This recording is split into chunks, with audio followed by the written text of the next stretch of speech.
당신이 먹는 음식에는 기생충이 가득할 수도 있다는 사실 알고 계셨나요? 먹고 싶은 대로 막 드시면 안 되고 조심해서 드셔야 합니다. 놀랍지만 기생충으로 목숨까지 잃는 사람이 많다고 합니다. 질병관리본부 발표에 따르면 2018년 국내 기생충 감염증 환자 수는 1년 기준으로 2,700명이 넘는다고 합니다. 오늘 이 영상을 끝까지 보시면 그런 음식들을 적절하게 피하실 수 있을 겁니다. 알아보기 앞서 아직 구독 안 하신 분들 계신가요?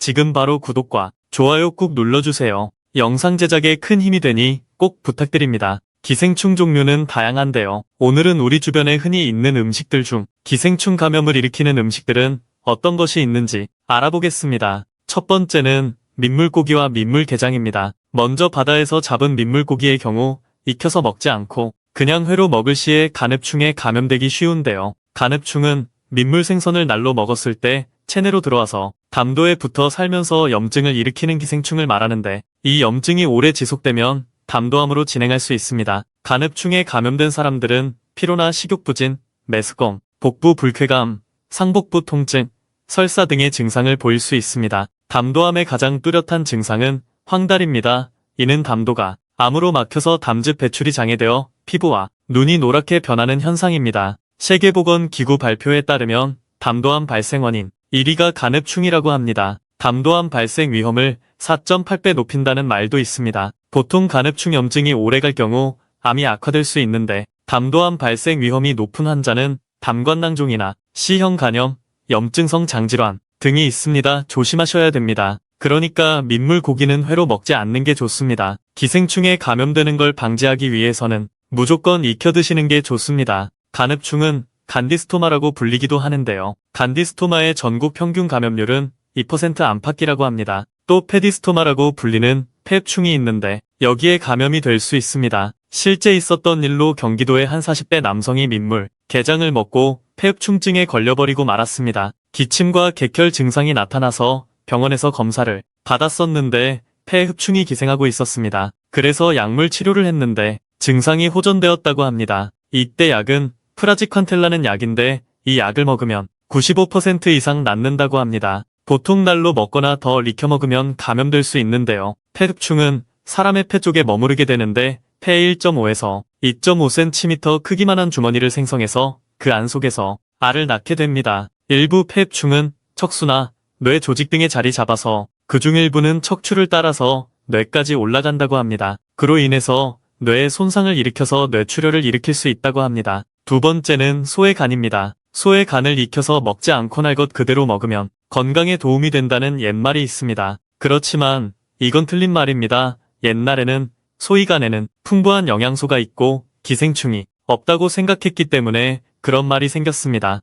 하지만 현재는 소의 간에도 개회충이라는 기생충이 발견되었습니다. 드시면 기생충에 감염될 가능성이 높습니다. 함부로 드시면 안 됩니다. 서울대병원 연구 발표에 따르면 2009년부터 2013년까지 눈개회충 진단을 받은 환자 대략 100명 정도 대상으로 감염 경로를 확인한 결과 눈개회충에 감염된 사람 중에 70% 사람들이 최근 소의 생간을 섭취한 경험이 있다는 걸 확인했습니다. 이 생간 섭취는 정말 놀랍게도 감염 위험을 15배나 높인다고 말했습니다. 소의 생간을 통해서 사람 몸속에 들어온 개회충은 가만히 머물러 있지 않고 움직이면서 폐나 간 같은 장기로 이동하게 됩니다. 그 이후 어느 정도 지나면 기생충이 없어지고 자연 치유되는 것이 일반적인 현상입니다. 그렇지만 기생충이 눈으로까지 올라가는 경우에는 눈에 염증을 일으키고 시력을 떨어뜨릴 수 있습니다. 심하면 실명이 될 수도 있고 백내장이나 척수용, 간질환, 뇌경색 등이 발생할 위험도 있기 때문에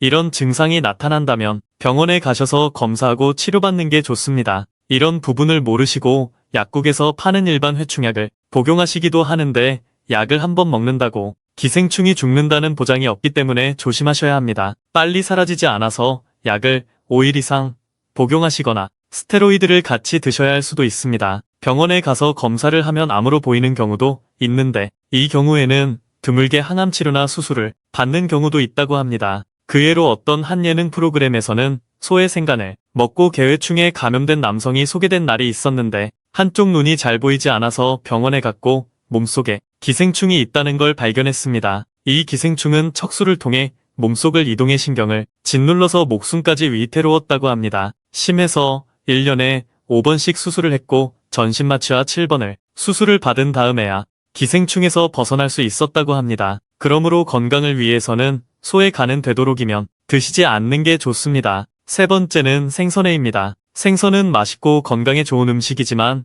고래회충이라는 기생충에 감염될 수 있습니다. 경기 이천시 한 패스트푸드 매장에서 판매하는 햄버거의 생선살 패티에서 고래회충으로 보이는 게 나와서 큰 논란이 됐는데요. 이 패티를 버리지 않고 대학교 연구팀에서 연구한 결과 배를 아프게 하는 물질은 고래회충인 것으로 확인되었습니다. 고래회충은 생선을 회로 먹을 때 감염이 되는데 고래회충은 위장 쪽에 있다가 위산을 피하기 위해서 위벽을 뚫고 나와서 통증을 유발합니다. 이것이 몸 안으로 들어오게 되면 몇 시간 이내로 구토나 급속복통 위궤양 증상 등이 나타날 수 있습니다. 이때 구충제를 먹으면 될 것 같지만 고래회충은 구충제를 먹는 걸로는 치료가 안 된다고 합니다. 고래회충에 감염이 되면 장폐색이 오거나 쇼크까지 올 수가 있다고 합니다. 의심이 된다면 병원 가서 내시경으로 진단을 받아야 됩니다. 치료도 내시경으로 하는데 만약 시기를 놓치게 되면 개복 수술까지 해야 되는 경우도 있습니다. 고래회충 감염을 예방하기 위해서는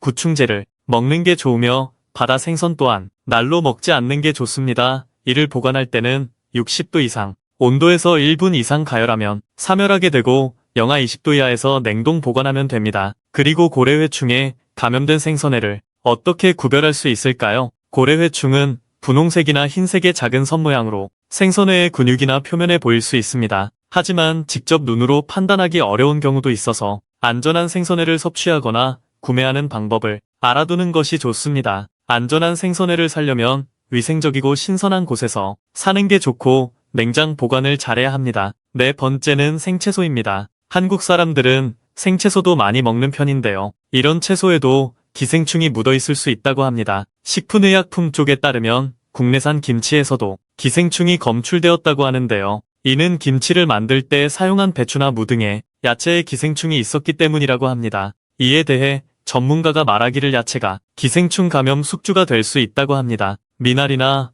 쑥갓 등의 야채에도 간흡충이 묻어 있을 수 있어서 드실 때는 제대로 익혀서 드시는 게 좋다고 합니다. 또 기생충으로 인해서 심해지면 암이 걸릴 수도 있기 때문에 채소나 과일들은 깨끗하게 씻어서 먹거나 요리해서 드셔야 합니다. 이왕이면 과일, 채소 세정제를 사용하시면 더 좋습니다. 그리고 구충제 섭취에 대해서 전문가마다 의견이 나뉘는데요. 한 의견은 회충 예방을 위해서 구충제를 먹는 경우 꾸준히 주기적으로 먹어야 할 필요는 없다는 의견을 내놓았습니다. 그 이유는 약을 먹은 후 24시간이 지나면 반감기로 인해서 약물의 혈중 농도가 떨어져서 효과가 유지되지 못하기 때문입니다. 또 국내 기생충 감염률이 2에서 3% 정도이기 때문에 꼭 필수적인 건 아니라고 합니다. 그렇지만 감염자가 있을 수도 있으니 먹어서 안 좋은 건 없다고 합니다. 구충제 종류는 두 가지가 있는데요.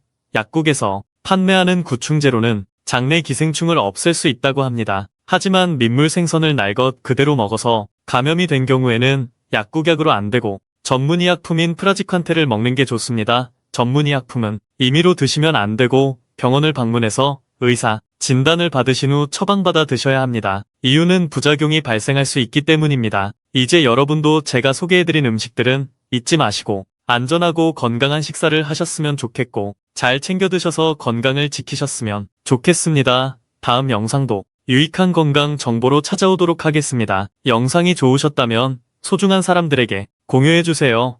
다시 한번 구독과 좋아요 꼭 부탁드려요. 시청해주셔서 감사합니다. 오늘도 건강한 하루 되세요.